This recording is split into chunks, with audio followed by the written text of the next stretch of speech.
People continue to just murder now all the three of us about the spelling of the name Bert. Bert Blyleven, former Pirate. Why all three of us? Yeah, what did we do? What did me and Doran do? Callous because you're guilty by association. Doran because someone writes, how the bleep does Doran not know who Bert and Ernie is?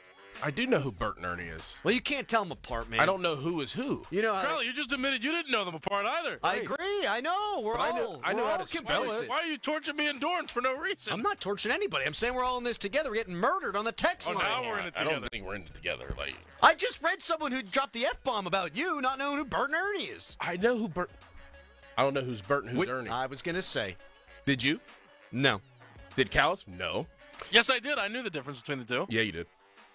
Texter, doesn't Crowley have kids? I'm not sitting there like with it all spelled out. Well, you watch Sesame Street. It's Bert and Ernie. I didn't know how to spell it. You don't spend quality time with your kids? What are you Forgive doing? me. What are you doing? Oh, my God. All How right. old are they? 5 and 1, my kids. Bert and Ernie. Oh, they're puppets, dude.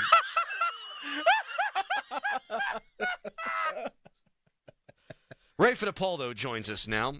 He is brought to you by LGKG, the born and raised Western PA injury attorneys who take your personal injury cases personally. Hello, Ray. How you doing, buddy? Good morning, guys. Ernie is the orange Muppet, and Bert is the yellow Muppet. I'm colorblind, Ray. They look the same. You know how all puppets look the same, I Ray? swear I thought that they were the same. Why wouldn't they be the same? I just can't get over because it's Ray and he's the nicest guy in the world, and Ray's got this like Troy Polamalu-esque voice, and he goes, "This is the yellow puppet, and that one's." I'm not even retaining the information. Hey, the 1970s, you had Mr. Rogers at 11:30. Yep. Sesame Street at noon. Electric Company at 1 o'clock. Must-watch TV. Lost Me on Electric Company. I don't know what that is. Me neither, man. That's Oh, man. Morgan Freeman was in Electric Company. Oh, was he really? Well, that's a shame. Yeah. You know, I was doing puppets and doing these things before I became a movie star. Can we just not? We got to move on. Ray, the Steelers, they're bringing in Shedeur Sanders for a visit tomorrow. They've had Jackson Dart in. They had dinner with Jalen Milroe. It's starting to feel pretty real to me. I wonder where you come down on this. Their chances of taking a quarterback at 21. Well, I mean, it seems like it's a great bet that they're going to take a quarterback. I'm still not sold on 21. I think it's definitely in play, though. And I think this is why the top 30 visits are so important. And they got 13 left. So as you look at it right now, Dart in last week, Sanders coming in this week. They haven't had any of the top D-line targets in yet. Walter Nolan hasn't been in, Derek Harmon hasn't been in, and Kenneth Grant hasn't been in. So they missed out on Grant at the pro day too. Well, I mean, I know they weren't there for the pro day, but did they still take him out to dinner the night before? I'm still a little bit. I don't know 100% if they still went out there and did that part of the trip, or if they just skipped it totally because of the Rodgers visit. And really, the only D-line first round D-line target that we know for sure is going to come in is Shamar Stewart. And Shamar Stewart is half a D lineman, half an edge guy. So, and he slimmed down at the combine to be. I think he wants to be an edge in the NFL. He weighed in at 267 at the combine. Yeah. So, from a fit standpoint, Yeah. So, I mean, that's happening this week. I don't know if it's today, tomorrow, or Friday, but that was reported that it's happening. So, yeah, I mean, I think you have to put quarterback in the conversation. I've been D-line all along, but let's see how these last dozen or so visits play out. But I could certainly get on the quarterback train if none of those top D linemen come in. Well, Ray, say it is quarterback at 21, and it probably would be Shedeur Sanders or Jackson Dart. Now, I don't think it would be Milroe. That's just me. Are you sold on them as NFL quarterbacks that have potential to be really good?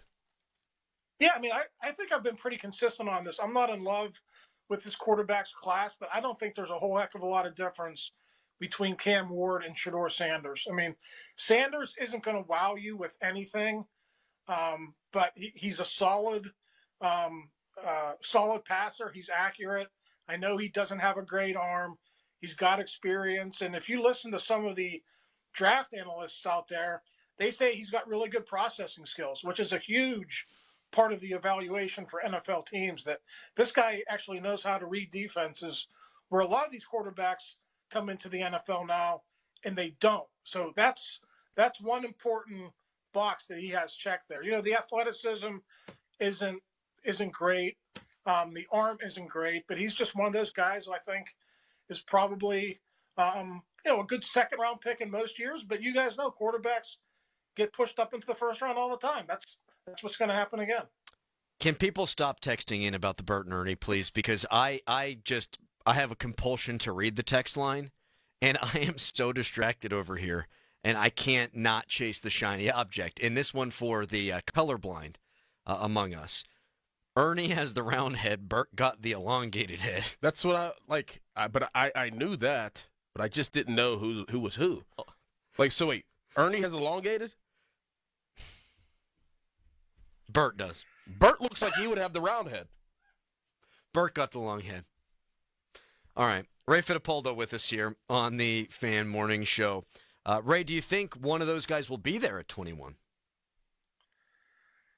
I mean, that's hard to say. I mean, Yeah. It seems like in the last couple of weeks that you have heard more about Sanders not going in the top 5. And once the Giants and the Browns reportedly were out on him, then it kind of fell to, okay, who else needs a quarterback? The Saints are, I think, sitting at 9. The Saints need a quarterback, so they could take one of those guys. Before the Steelers, you got a team like the Colts. I think the Colts pick at 14.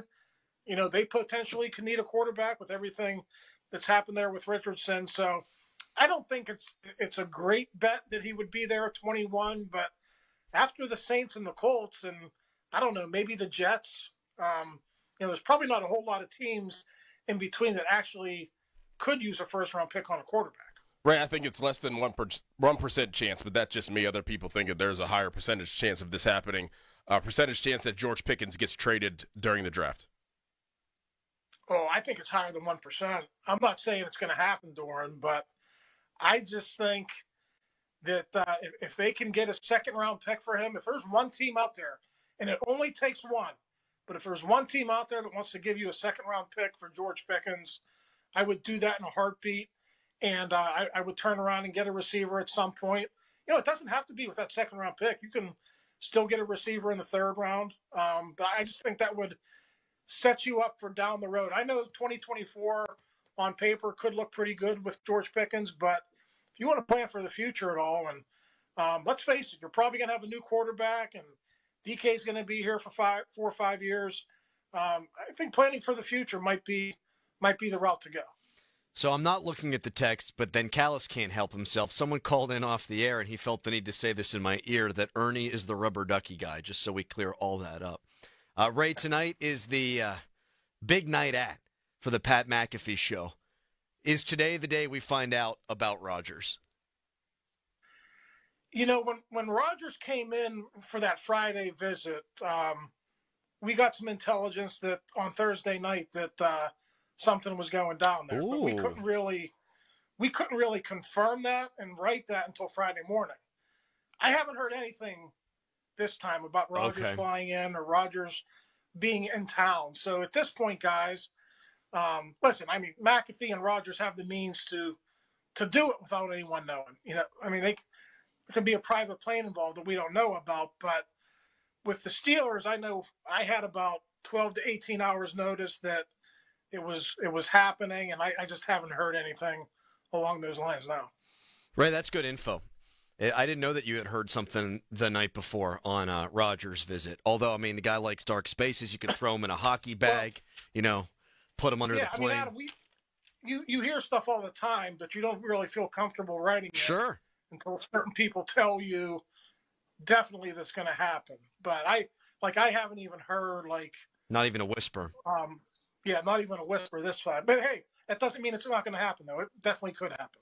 Ray, appreciate your time. As always, man, thank you, and we'll talk to you next week, and hopefully the Steelers will have a quarterback by then. All right, guys. See you. Thanks, Ray.